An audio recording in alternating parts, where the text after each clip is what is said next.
What's up guys, it's Poir, bringing you guys the best weapon guides for the new hunting game, Wild Hearts. These guides are aimed to specifically show you the best combos to do so you can output optimal DPS fast and hard against the Kemonos of Azuma.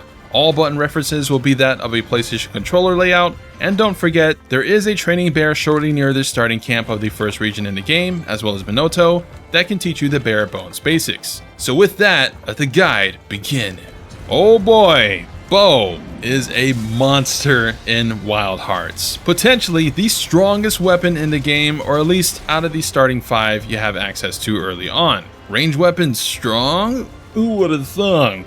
The main game plan for Wild Hearts Bow is to use the horizontal stance to shoot arrows that inject Hoya arrows into the monster, and then switch to vertical stance, which fire Otoya arrows when charged to explode all the arrows that pierced the monster before. In other words, you stack a bunch of your small horizontal arrows to then detonate with your vertical stance charge attack, or jumping attacks from the various Karakuri, the building stuff. There are 3 tiers to each stance, starting with horizontal. The first is just using the right trigger to send arrows out. For each shot, you gain an additional arrow, up to 3, before resetting back to 1. The second tier is accessed by pressing triangle, Y if you're on Xbox controller. This boosts your bow, and if you hit right trigger afterwards, you send 1 bigger arrow out. But that sucks, so instead, hold R2 and you shoot a barrage of arrows out. And you can even dodge while shooting this, though be wary of your stamina loss. But this is a very good move. And the third tier is by hitting triangle twice, and if you hold R2 afterwards, you unleash arcing shots repeatedly till it depletes your stamina. Like the barrage, you can roll during it to reposition, so as long as you continue to hold R2, you can continue the volley after the roll. The downside to this move is it's a bit clunky to aim, especially against smaller monsters, but against the big boys, it's great. As mentioned before, you want to use these 2 abilities depending on opportunity to inject arrows into the monster. Now the vertical stance works similar. Skip the first tier cause it sucks. If you hit triangle, now you got a charge shot by holding R2, decent damage, quick to shoot, and can detonate the previous arrows. If you hit triangle twice, you can do the fully bolstered shot, and I deal a whopping 400 damage, 9 times more than the previous level 1 charge, so it's safe to say which is the better option to use. You can also bolster your bow with triangle in one stance and then switch to the other as well, keeping the charge. But keep in mind, sheathing the bow cancels your charge state.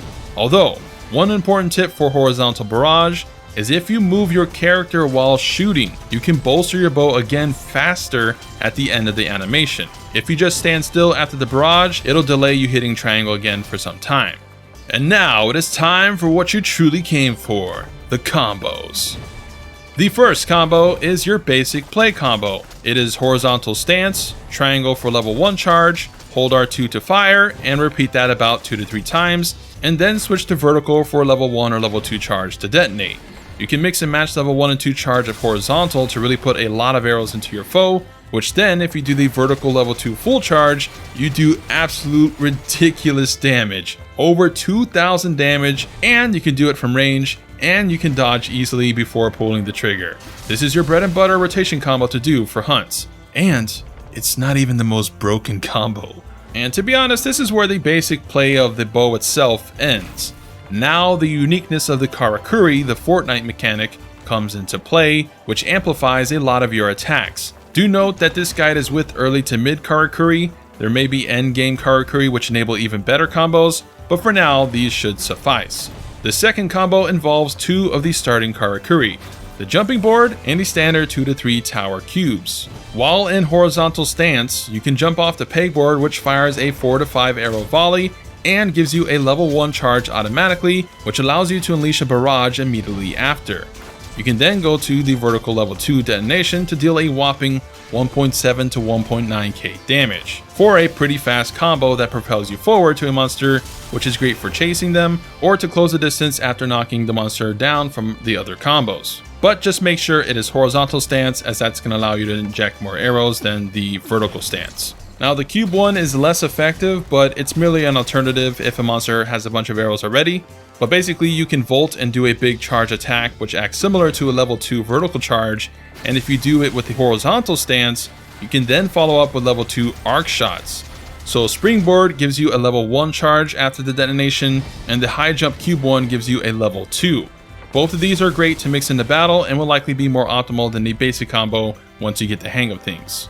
Now, the final combo that I worked on from testing around and what I think is absolutely broken, giving me this 3-minute piggy kill solo within my first 8 hours of playing time with just the first stage of Lavaback's bow, no crazy endgame gear or high upgraded weapon, no talismans. This combo is insane against bigger guys, and I would say this is even more insane in multiplayer where aggro isn't always on you, as you can just repeat this combo over and over. I call it the infinite A130. Call of Duty hoo-ha-ha. This involves the helicopter Karakuri, which unlocks a little bit into the second region, but essentially when you first plan to detonate, switch to horizontal stance, then you jump and use the flying Karakuri. Do not build it from the ground, jump and then use it. Then face the monster's direction. Then hit R2. Do not jump off of it with X, simply hit R2 and you do the charge level 2 shot, which detonates your arrows, which like the cube combo gives you a level 2 charge afterwards, which you can follow up with the arcing shot. If you do it at full stamina and hit most of your shots, you're going to do full damage detonations. So what happens is the flying Karakuri slowly floats down right where you landed and started arc shotting. And after 1 or 2 seconds after you're fully depleted your stamina, it's ready to be used again, and you can jump again and use the Karakuri to then detonate, arc shot, and repeat. You're basically triggering max stack detonations every 6 or 7 seconds. So this combo is crazy, and unless your Karakuri breaks from an attack, you only need to spend a 3-thread to build it once. Now, unfortunately, against the bear, it is hard to show off since the bear is way too small, but you can pull this off against most monsters I found, and again, in multiplayer, I think this combo is unrivaled, at least so far. So yeah, those are the best combos for bow and how to play it optimally. Unless cannon or the other 2 lock weapons can out DPS it, bow is likely going to be the strongest weapon in the game for a lot of matchups. Now, the game is not fully out yet, so things could change with balance changes, but for now, enjoy your helicopter bow builds. Hope you guys enjoyed and found the guide useful. If so, make sure to arc shot that like button, helps the video out a lot, and comment down below your thoughts on Wildhearts' take on bow. Personally, I think it's fun with a clear purpose to aim for, and I don't have to have precise aiming like I do in Monster Hunter games to make it do good damage. So, let me know what weapon you want to see next, and subscribe and hit the noti for more Wildhearts epicness.